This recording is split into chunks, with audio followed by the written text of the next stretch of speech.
Hey guys, this is just a quick step-by-step how-to video on how to upgrade the suspension on Lectric XP. It's a quick picture showing the upgraded fork. First thing we'll look at is the headset. My bike came stock with a NECO H184 headset, so you might just want to take a quick look to see if your bike, if the newly shipping bikes are still coming with this headset. It makes it a little bit easier to replace if you get the H185 headset. The first thing we'll be doing is removing the handlebars. This should be pretty straightforward. There's just a couple of screws underneath the display. You may have to rotate the display just a little bit to get to both screws, but once you get both screws off, then you should be able to remove the handlebars freely.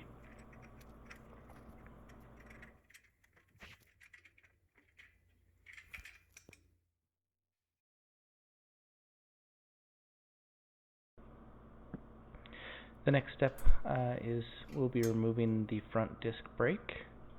There's just two screws on the fork that need to be removed. We'll go a little bit faster here, but once you remove those two screws, the front disc brake should come right off the fork.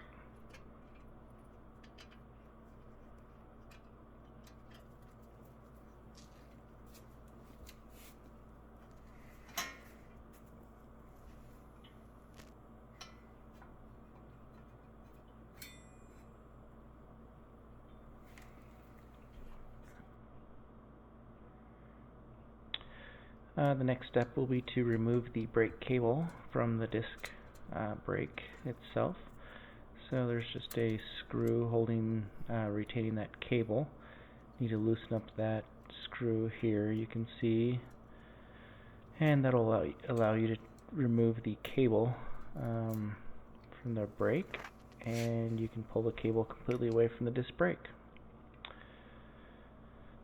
The next step is we need to remove the cable from the fork.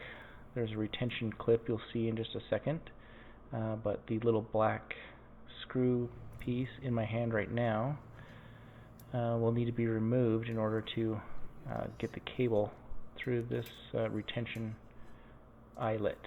You see that right there? And the next step is to remove the light from the fork, and this again is straightforward. Just loosen up and remove this screw holding the light on.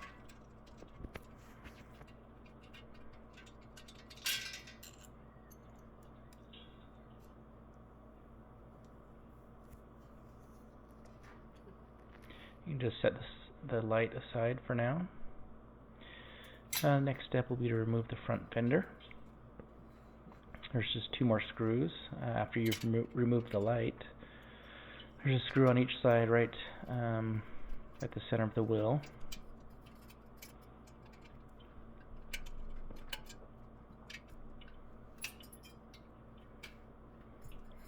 And with both of those screws removed, the front fender should come right off. And next step will be to just remove the front wheel. So this is again very straightforward. Remove the nut on both sides and the wheel should come right off.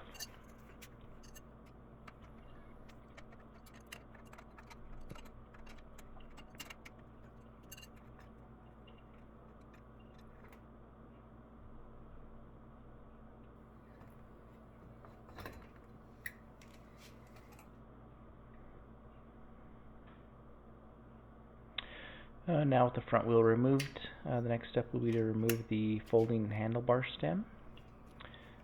Just fold it down, and with it folded down you can see an Allen head screw that needs to be loosened up.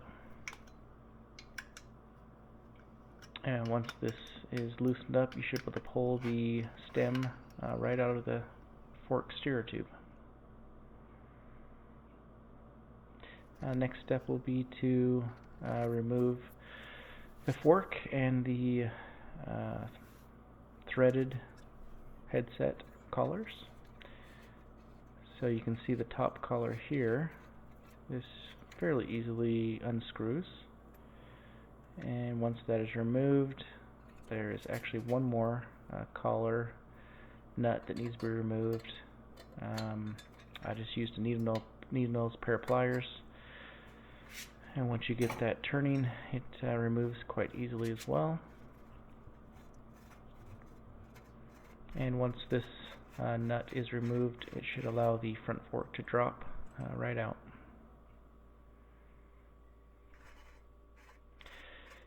And you'll notice that headset I showed you at the beginning of the video is the H184. The advantage of that headset is NECO makes an almost identical headset in a non-threaded, unthreaded version, and all of the parts of that headset are identical up to the very top couple piece collars. So the next step will be to install the new fork and mark it. It needs to be cut. It comes too long. I've already installed the crown race previously. So with the crown race installed on the fork, you can put on a couple of those bottom pieces for the headset and the bottom bearing and put the fork in place.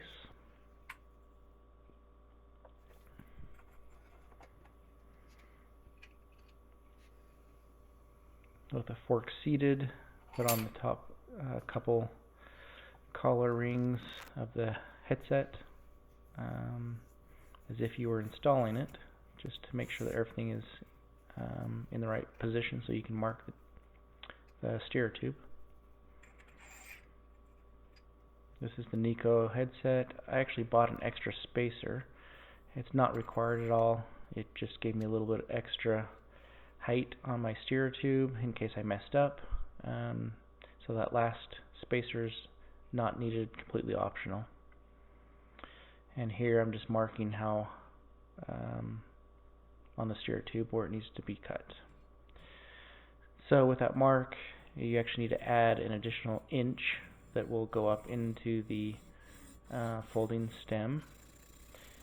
And with the extra inch added, I just use some white electrical tape to make sure I didn't mar up the steer tube below, and I just cut the steer tube with a hacksaw.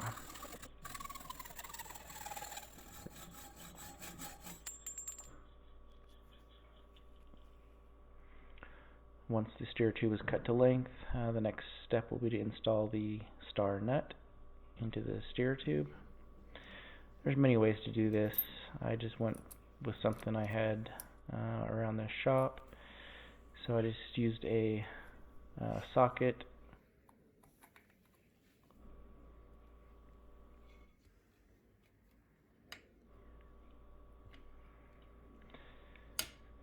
with the socket on top of the star nut.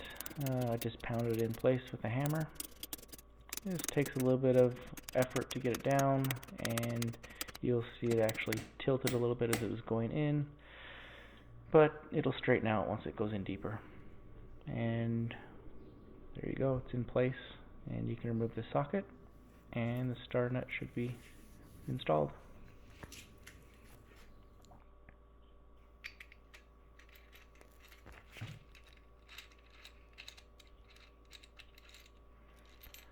Here you can see the steer tube with the star nut in place.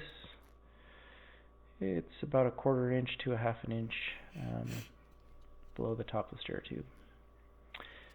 Before I installed my headset, I wanted to put some fresh grease on the bearings.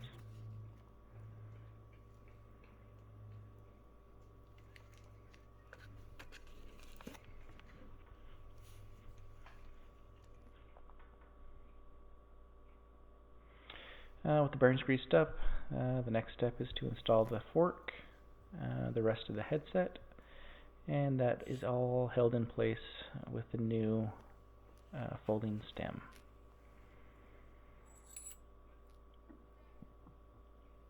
So again, you'll install the bottom pieces of the headset and put the fork in place, put the top bearing in, and then the two collar rings that hold the steer tube centered.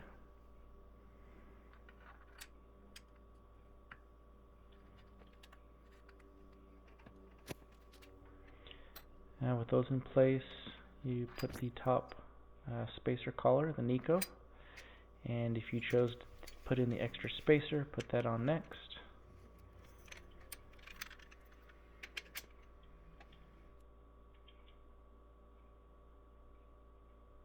And with the folding stem on, the one I got came with this extra little washer that holds the screw from going to inside. Tighten that down just snug, not overly tight. You still want it to spin freely, but you don't want any play left. The next step will be to do the tighten down the folding stem.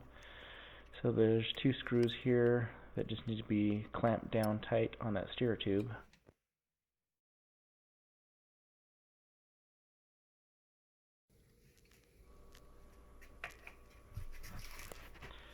And getting close to being done, next step is to put the handlebars back on.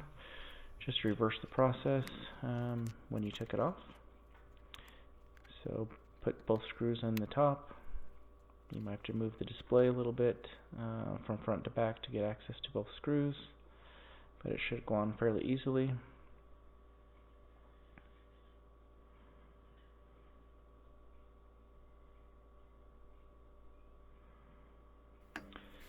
And then we'll put the front wheel back on. Again, this shouldn't need too much explanation, pretty straightforward. Put the wheel on and tighten the both nuts on both sides.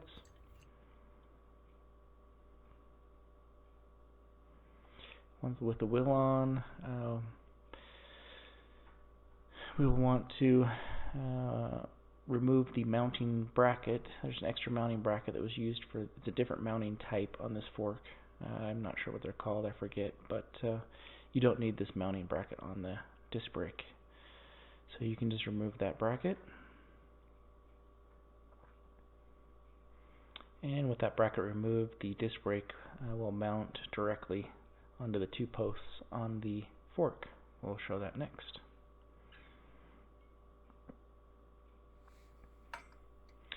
I just reused the screws from the original install of the disc brake. I think two of the screws were a little bit shorter, and I used those to mount so that the screws weren't too long to mount the brake to the posts on this new fork.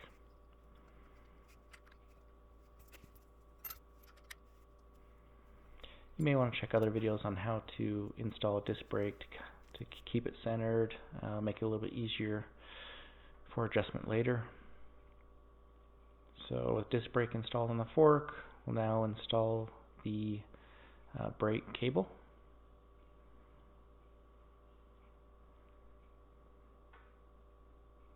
So this will go on just in the reverse of how you took it off. And I tried to adjust it pretty closely so there was the least amount of play as possible before locking up my brakes. This allowed the levers on my handlebars to be pretty sensitive without a lot of play, which is how I like the brakes to operate. Here you can see just a little bit of movement is all it takes to lock those brakes up.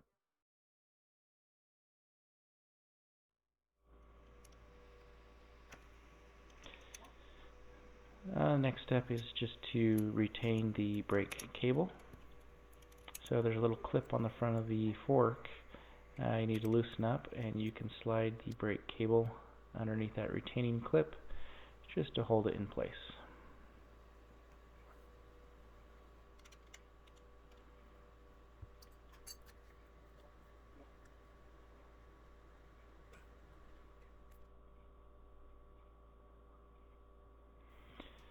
And then we'll put the headlight back onto the fork. So again, all very straightforward. Just put the headlight on. There's a mounting hole at the top of that fork. And just tighten that up and should be good to go. This is the last step with the headlight. Once it's installed, we should be finished with the fork install. I left the fender off. I kind of like the way it looked with the front fender off. There are some ways you can install the front fender if you'd like, but I kept it off mine. And here's just a view of the finished bike. There's a white and black shock you can get. I ended up liking the look of the black shock. It actually looks pretty good on the white bike, and so I went with the black shock. But there's a white one if you want to stick with all white, if you have the white XP. But I do love the fork on there. It makes the ride a lot better, and I hope you enjoyed the video.